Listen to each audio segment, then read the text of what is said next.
2017년 말 나는 미국에서의 모든 공부와 1년의 법원 펠로우십을 끝내고 한국으로 돌아와 국내 대기업에 취직하면서 변호사로서 사회생활을 시작했다. 꿈에 그리던 변호사 자격증을 취득하고 원해온 직장에 합격한 것이다. 드디어 안정적인 삶을 살 수 있게 되다니 세상 모든 걸 다 가진 느낌이 들었다. 이제는 공부도 시험도 볼 필요가 없다는 생각에 너무 행복했다. 회사만 열심히 다니면 문제될 것이 없었다. 나의 하루는 다른 직장인처럼 평범하게 흘러갔다. 6시 30분에 오는 통근 버스를 타기 위해 6시에 일어나 씻고 출근했다. 이동 시간에는 잠을 자거나 온라인 기사를 읽었다. 회사에서 업무를 처리하다가 여유가 생기면 동료들과 잠깐 휴식을 취하기도 했다. 어쩌다 눈치 보며 칼퇴근하는 날에는 친구를 불러내서 치코를 하거나 집에 와서 허겁지겁 저녁을 먹고 다음날 출근을 위해 일찍 잠들었다. 이렇게 비슷한 일상은 한동안 계속됐다. 일어나서 출근 준비하고 회사에 가서 일을 했다. 가끔은 퇴근 후 억지로라도 헬스장에 들러 한둥 마는둥 운동을 하고 집으로 돌아와 저녁을 먹은 뒤 바로 잠이 들었다. 이 생활이 싫지는 않았다. 오히려 이렇게 똑같은 루틴이 당연하다 믿었다. 나는 이제 학생이 아니라 변호사이자 직장인이 새로운 일이나 튀는 행동을 해서는 안 되며 그저 회사만 열심히 다니면 아무 문제 없을 거라고 생각했다. 나뿐만 아니라 직장 동료들도 다들 비슷하게 살고 있는 것 같았다. 그렇게 매일 조용히 일만 하며 평범한 나날을 보냈다. 직장인이 된 후 달라진 점이 있다면 평일 저녁과 주말에 억지로 더 자게 됐다는 것이었다. 피로가 누적돼 회사 생활에 지장이 생길까봐 불안했기 때문이다. 기회가 생기면 무조건 쉬어야 한다고 믿었다. 사실 이렇게라도 쉬지 않으면 죽을 것만 같았다. 지난 몇 년간 로스쿨 입학 준비하랴, 성적 관리하랴, 취업 준비하랴 쉴 틈 없이 달려왔다. 겨우 변호사가 됐는데 사회생활은 변호사가 되는 것보다 더 어려웠다. 그래서 이제는 더 이상 힘들어도 열심히 해서도 안 된다. 그냥 최대한 쉬어야 한다라고 생각했다. 그렇게 나를 방치했다. 어쩌다 생긴 쉬는 시간에 특별히 무언가 하는 것은 아니었다. 그저 침대와 하나가 돼 핸드폰으로 친구들의 SNS를 보거나 연예 기사를 읽으며 시간을 보냈다. 월요일에는 다시 달려야 하니까, 나만 쉬는 게 아니니까, 모두가 이렇게 살고 있으니까. 하지만 아무리 쉬어도 에너지는 채워지지 않았다. 오히려 시간이 갈수록 점점 더 지치고 짜증이 늘고 우울함은 느꼈다. 어느 날에는 불면증에 시달리고 또 다른 날에는 저녁도 거르고 잠만 잤다. 무언가를 하고 싶다는 생각도 들지 않았다. 내가 이상해지고 있다는 사실을 깨달은 건 어느 평범한 아침이었다. 회사에 들어서자마자 책상에 위에 놓인 노트북이 보였다. 나도 모르게 갑자기 눈물이 났다. 누가 괴롭히는 것도 아닌데 숨이 막혔다. 누군가 오는 내 모습을 볼까봐 화장실로 황급히 피했다. 휴, 도대체 뭐하냐 하고 혼잣말을 하며 세수했다. 거울에 비친 나의 모습은 나는 점점 변하고 있었다. 어느 순간부터 하루를 견디는 것만으로 만족했다. 부정적인 생각이 숨통을 조였다. 눈을 뜰 때부터 잠들기 전까지 일어나지도 않은 일을 쓸데없이 고민하며 점점 지쳐갔다. 퇴근 후에도 회사에서 실수는 안 했는지, 더 잘할 수는 없었는지, 내일 제출해야 할 서류는 다 준비했는지 확인하고 또 확인했다. 시간이 없다는 말을 입에 달고 살았고 각종 영양제란 영양제는 다 챙겨 먹었는데도 자주 피곤했다. 게다가 오랜 외국 생활 때문인지 나는 사람들에게 이런저런 점을 지적받았다. 미국에서 문제없었던 행동이 한국에선 오해를 사는 일이 잦았다. 그래서 함께 일하는 동료는 물론 한국에서 만나는 모든 사람과 이야기할 때 실수할까봐 항상 긴장했다. 사람들이 내가 하는 일이 다 잘못됐고 내가 하는 말은 다 부적절한 말이라고 이야기하는 것 같았다. 그러다 보니 의도치 않게 다른 사람의 눈치를 자주 받고 친구는 물론 가족과 대화를 나누는 시간조차 줄어들었다. 누구도 나를 있는 그대로 받아들여 주지 않는다는 생각에 자존감도 낮아졌다. 죽도록 공부할 때 겪었던 마음의 병을 냉정한 사회를 경험하면서 다시 앓게 된 것이다. 변호사 동기, 직장 선배, 친구들에게 속마음을 털어놓았지만 이런 대답만 돌아올 뿐이었다. 원래 다 그래. 우린 하는 일이 다 뭐 그렇지. 김 변호사, 회사에서는 그러면 안 돼요. 유진아, 그건 우리나라에서 해서는 안 되는 행동이야. 참고 참다가 결국 나는 폭발해버렸다. 어느 날 저녁 팀 단체 채팅방에 그동안 담아뒀던 화를 쏟아낸 것이다. 다음날 출근하자마자 팀장님에게 불려가 혼이 났다. 억울하고 서운한 마음에 반성은커녕 2주 안에 퇴사하겠다라고 다짐하며 퇴근했다. 틈만 나면 자기 바쁜데 아침에 일어나는 게 왜 이렇게 힘든 걸까? 내 에너지는 어디로 다 발휘되는 걸까? 소비되는 만큼 충전은 되는 걸까? 왜 이렇게 무기력해진 걸까? 업무가 적성에 안 맞는 걸까? 회사가 문제인가? 휴가나 여행이 필요한 걸까? 아무리 생각해도 명쾌한 답이 나오지 않았다. 그러던 어느 날 새벽 4시쯤 눈이 떠졌다. 평소 같으면 다시 잠을 청했을 테지만 유난히 정신이 말똥말똥했다. 출근할 생각을 하니 몸살이 오는 것 같다. 홍삼 제조기에 되어져 있던 차를 따라서 식탁 의자에 앉았다. 정말 오랜만에 느껴보는 새벽의 고요였다. 너무 조용해서 귀에서 윙 하는 소리가 들릴 정도였다. 모처럼 일찍 일어났으니 책상 정리나 해볼까 하고 일어났다가 곧 에이 어차피 주말에 또 청소할 텐데 하고 들었던 걸레를 다시 내려놓았다. 책이나 읽을까 싶어 책장을 훑어봤지만 회사에서도 종일 글을 읽는데 아침부터 또 글을 읽기 싫어 그만뒀다. 운동을 가려고 마음먹었다가 추워 죽겠는데 무슨 운동 하고 포기했다. 아무것도 하기 싫었다. 무기력증일까? 아니면 직장 생활이 너무 힘들어 우울증이 도진 걸까? 그날따라 따뜻한 차를 마시며 조용히 여유를 즐기고 싶었다. 그렇게 조금 앉아있자 묘한 안정감이 느껴졌다. 정말 오랜만에 갖는 혼자만의 시간이었다.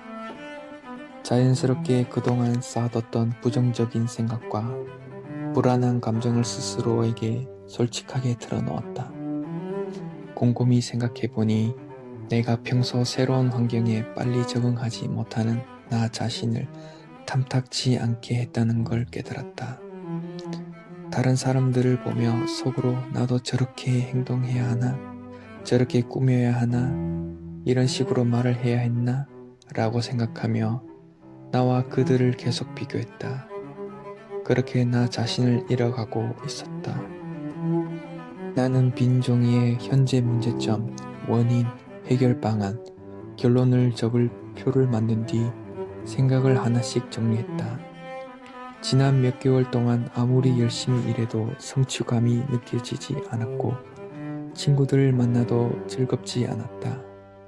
애매한 인간관계, 필요 없는 서류만 쌓인 책상과 책상만큼 어지러운 모든 마음을 정리하고 싶었다. 아무것도 하지 않고 조용히 머릿속을 정리했던 그 새벽은 지친 나를 위로하는 시간이 되어줬다. 스스로 무슨 생각을 하고 무엇을 원하고 있는지 잘 몰랐던 나에게 잠시 멈춰서 삶을 가다듬을 기회가 생긴 것이다. 떠오른 아침 해를 바라보며 이렇게 속으로 외쳤다. 그래, 오늘도 파이팅이다. 가벼운 마음으로 출근길에 나섰다. 회사에 도착해서 동료들에게 밝게 인사를 건넸다. 안녕하세요, 김유진입니다. 어제의 저는 잊어주세요. 오늘부터 다시 태어났습니다. 더 열심히 하겠습니다. 하하, 변호사님 갑자기 왜 그러세요? 괜찮으신 거 맞죠? 예상치 못한 반응이었지만 기분이 좋았다. 나의 부족한 점을 인정하고 앞으로 잘해보겠다는 새벽의 다짐 때문이었을까? 금요일도 아닌데 마음이 가벼웠다. 다음 날에도 평소 기상시간보다 2시간 더 일찍 일어나서 나만의 시간을 가졌다. 빈 종이에 속마음을 써내려갔다. 무엇이 나를 화나게 하는지, 내가 지켜야 할 나만의 기준은 무엇이고 내가 포기할 수 있는 것과 그럴 수 없는 것은 무엇인지, 내가 원하는 것은 무엇인지 곰곰이 생각해봤다. 그렇게 한 걸음 물러서서 스스로를 관찰하고 점검하며 하루를 시작했다. 정리가 다 끝났다고 판단될 때까지 다음 날에도 그 다음 날에도 새벽 기상은 이어갔다. 처음에는 퇴근하고 아무것도 하고 싶지 않다는 마음 때문에 취침 시간이 빨라져 시작된 일이었지만 점차 긍정의 에너지라는 즉각적인 보상 자체에 길들여져 일찍 일어나는 것을 선호하게 됐다. 평소 일과나 직장 생활에서 크게 바뀐 것은 없었지만 단순히 하루를 조금 빨리 시작했다는 이유만으로 많은 게 달라졌다. 아침에 회사에 지각할까봐 불안해하며 서두르지 않았고 여유롭게 출근을 준비하며 내 상태를 점검할 수 있었다. 새로운 계절이 오면 옷장에 옷을 정리하듯 매일 새롭게 시작하는 기분으로 나를 돌아보고 불필요한 걱정을 정리했다. 그러자 마음이 홀가분해졌다. 아무리 잠을 자고 쌓이지 않던 에너지가 충전이 된 걸까? 이렇게 보니 내 삶도 생각보다 나쁘지 않았다. 퇴사 역시 하지 않았다. 견딜 힘이 생겨서인지 정말 내가 변해서인지 아니면 마음이 한결 가벼워져서인지 정확한 이유는 모르겠지만 직장 생활에 자신감이 생겼다. 회사 일이 해야 하는 일이 아닌 할 수 있는 일로 느껴졌다. 예전 같으면 팀장님 저 잘하고 있어요? 뭐 잘못하고 있으면 꼭 알려주세요 라고 눈치 보며 물어봤을 텐데 지금은 이번 소송은 이길 것 같은데요? 저에게 맡겨주세요 라고 먼저 이야기하곤 한다. 이런 자신감 넘치는 말에 가끔 팀장님은 그 마인드 좋아요. 그런데 전무님께는 그렇게 말하지 마세요. 너무 크게 기대하실 수 있으니 하고 불안해한다. 역시 회사는 회사다.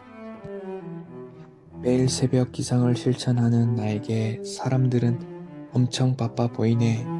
그냥 대충 살아요. 좀 쉬세요. 왜 이렇게 열심히 살아요? 라고 한마디를 보태곤 한다. 바쁜 것은 맞다. 열심히 사는 것도 맞다. 하지만 이게 힘들지는 않다. 나는 살면서 무언가를 쉽게 얻은 적은 없다. 앞으로 계속 이야기하겠지만 늘 남들보다 더 노력하고 참아야 원하는 것을 얻을 수 있었다. 반면 나와 달리 쉬운 방식으로 살아가는 사람들도 존재한다. 자세한 속내까지는 알 수 없지만 적어도 겉으로 보기에 그들은 나보다 수월하게 좋은 기회를 얻는다. 내가 뺑뺑 돌아가서 도달한 목적지에 숨 한 번 헐떡이지 않고 도착한다. 이런 사람들을 만날 때마다 어떻게 일이 그리 잘 풀리는지 궁금하기도 하고 괜히 억울하기도 했다. 하지만 시간이 지나 자연스럽게 나 같은 삶의 장점을 깨달았다. 사람들이 피하는 험난한 길이 나에게는 몇 번이고 지나왔던 길이었다. 그 길을 걷는 동안 넘어져도 매번 다시 일어났다. 그러면서 외롭고 끝이 보이지 않는 어둠 속에서도 즐거움을 찾는 습관을 길렀다. 아무리 큰 걸림돌이 있어도 끈기 있게 밀어붙이는 방법과 숨이 넘어가기 직전까지 멈추지 않고 달리는 방법도 배웠다. 새벽 기상은 이 과정을 가능하게 한 버팀목이었다. 사람들은 내가 무언가를 더 하기 위해 4시 30분에 일어난다고 생각하지만 사실 나에게 새벽은 극한으로 치닫는 시간이 아니라 잠시 충전하는 휴식 시간이다. 즉 새벽 기상은 그 자체로 열심히 사는 방법이라기보다 계속 열심히 살기 위한 수단이다. 너무 힘들고 지칠 때 고요한 새벽에 따뜻한 차를 마시며 좋아하는 음악을 들으면 에너지가 채워진다. 불안하고 우울할 때마다 마찬가지로 이른 아침 나만의 시간을 통해 안정감을 찾는다. 이런 새벽 기상 효과는 나만의 이야기가 아니다. 아침 일찍 일어나는 행동은 정신 건강에 실제로 긍정적인 영향을 미친다. 70만 명의 유전자를 분석한 연구에 따르면 아침형 인간 유전자를 가진 사람들은 그렇지 않은 사람들보다 우울증 위험이 낮고 주관적인 행복감이 높다고 한다. 인간의 생체 리듬은 24시간보다 약간 긴데 빛을 감지하는 망막세포가 매일 아침 24시간에 맞춰서 이를 초기화해 일상에 잘 적응하도록 돕기 때문이다. 사람들은 휴식 취하려면 꼭 늦잠을 자거나 어디론가 멀리 떠나야 한다고 생각한다. 하지만 나는 새벽 기상을 통해 삶을 즐기기 시작한 뒤 일상에서도 사소한 여유를 찾는 법을 알게 됐다. 물론 여행을 가서 재충전의 시간을 가질 수도 있다. 하지만 여행을 가면 어떤 숙소가 저렴한지, 어디를 구경할지, 어떤 식당에 갈지 생각하느라 에너지를 소비하기 때문에 여유롭게 쉰다는 느낌보다는 무언가 해야 한다는 기분이 드는 것도 사실이다. 반면 출근길 버스에서 잠깐 잠을 청하거나 동료들과 점심을 먹고 여유있게 커피 한 잔을 마시면서 잠시 숨을 돌리는 정도의 평범한 일도 마음을 풍성하게 채워줄 수 있다. 퇴근하고 맛있는 저녁을 먹거나 따뜻한 물로 샤워한 뒤 포근한 이불 속에 누워서 오늘 하루를 정리하는 것도 마찬가지다. 나는 주말에 공원 벤치에 앉아 지나가는 사람들을 구경하거나 새롭게 도전해볼 만한 일이 없을지 인터넷으로 이것저것 알아보며 소소한 재미를 느끼곤 한다. 즉, 몸이 무엇을 하고 있는지가 아니라 머리와 마음이 무엇을 느끼는지가 휴식의 질을 좌우한다. 아침 일찍 일어나 잠깐이라도 진정한 여유를 경험해보면 일상 속에서 복잡한 마음을 잠시 내려놓을 빈틈을 쉽게 찾을 수 있을 것이다. 머릿속을 비우고 마음을 고요하게 만드는 것만큼 진정한 휴식은 없다. 그리고 나는 이런 진리를 새벽에 가장 크게 느낀다. 누구에게나 분명 에너지를 효율적으로 충전하는 자신만의 방법이 있을 것이다. 새벽 기상으로 무엇이 진짜 나를 편하게 만드는지 한번 생각해보자.